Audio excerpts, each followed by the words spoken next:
All right. Is everyone ready and muted?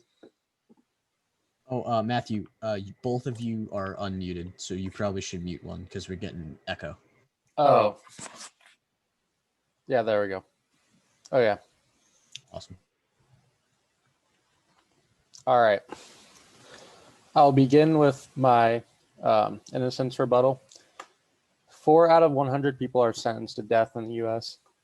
that are innocent, and 1 in 1,000 are unacceptable. So what this is saying is basically we are sentencing so many people that are innocent and far beyond what what is even seen as unacceptable. The ratio is too high, and we need to limit it by abolishing the death penalty. And the same resources in trial are available to the person during sentencing and during the when they're post sentencing.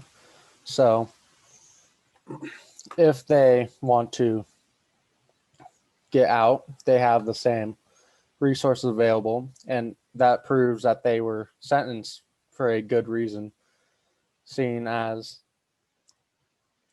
or if they were sentenced, then they can't get out, because if they have the same resources available to defend themselves, then they can't get out of the death penalty. So abolishing it would be the only way to prove or show that if we declare someone guilty and if they're innocent, then they can't get out of that sentencing. They're stuck and they're going to be sentenced. They're going to be killed. Moving on. The U.S. is an example to many people, and such as if we were to say keep the death penalty, then ties with England and the UK would be broken, and we would be seen as a lesser power. This could lead to nuclear war, because as we are afraid to move forward by removing the death penalty, our allies would most likely withdraw from supportment to the U.S. because if they were to capture victims such as Osama bin Laden from the U.S., and they would not give them to us, so because we would just execute them. And that is a good example of why removing the death penalty is vital to keep relations from foreign countries mutual and keep us stronger and safe.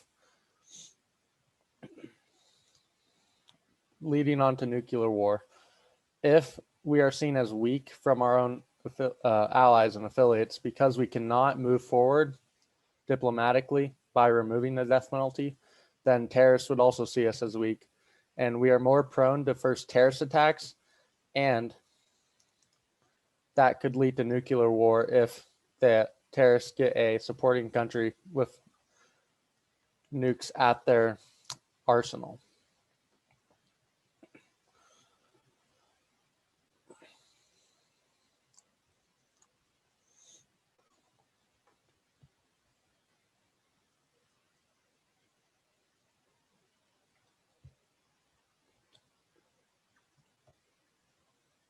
No state can effectively combat terrorism alone, stated by Bellinger 18.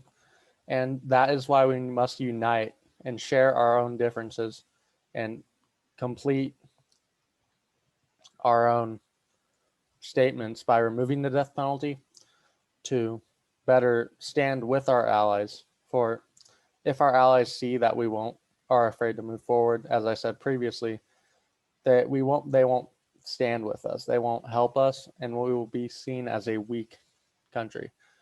We don't want to release the status of a global superpower, because that would lead to our own rights and our ability to claim more rights for people in places such as Iraq and other places such as Israel that are undergoing struggles. We could not hold the influence to change laws such as LGBTQ stances and such as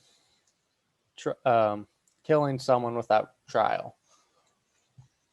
We have a breach that currently is at stake if we do not move forward.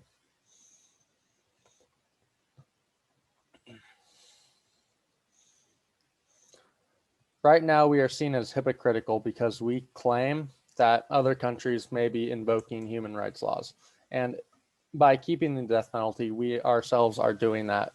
To trial someone innocent to death is unfair and unjust and contradicts time. the. I'm going to stop recording in 3, 2, 1.